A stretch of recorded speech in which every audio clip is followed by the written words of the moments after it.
नमस्कार दोस्तों, आज हम आपको सुनाने जा रहे हैं एक मजेदार और ज्ञानवर्धक कहानी जो है तेनालीराम की।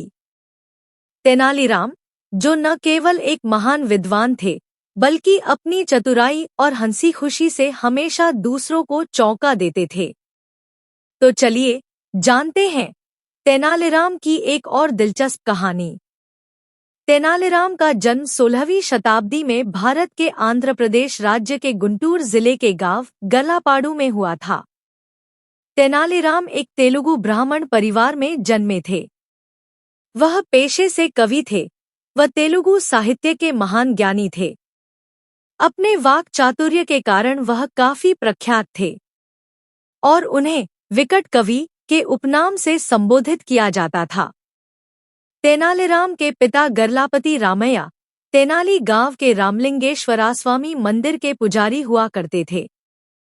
तेनालीराम जब आयु में युवा थे तभी उनके पिता गर्लापति रामैया की मृत्यु हो गई और उसके बाद उनकी माता उन्हें लेकर अपने गांव तेनाली अपने भाई के पास रहने चली गई थी।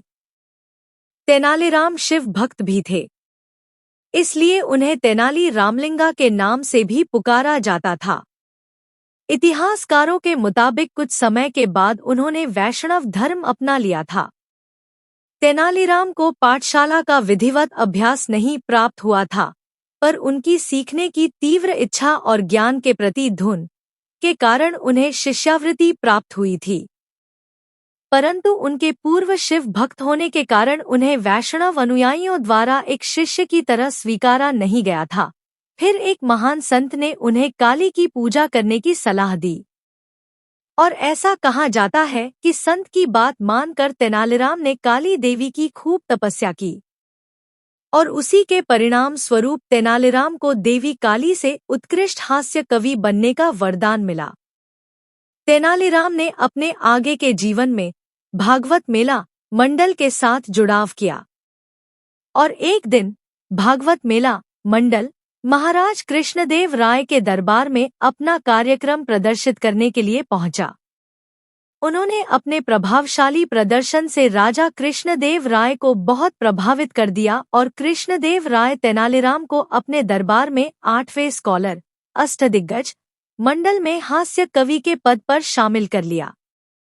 महाराज कृष्णदेव राय वर्ष 1509 से 1529 तक विजयनगर की राजगद्दी पर विराजमान थे। तब तेनालीराम उनके दरबार में एक हास्य कवि और मंत्री सहायक की भूमिका में उपस्थित हुआ करते थे। इतिहासकारों के मुताबिक तेनालीराम एक हास्य कवि होने के साथ साथ ज्ञानी और चतुर व्यक्ति थे। तेनालीराम राज्य से जुड़ी विकट परेशानियों से उभरने के लिए कई बार महाराज कृष्णदेव राय की मदद करते थे। उनकी बुद्धि चातुर्य और ज्ञान बोध से जुड़ी कई कहानियां हैं। इन कहानियों की सत्यता को लेकर आप संदेह कर सकते हैं, परंतु इनके गुणों पर नहीं।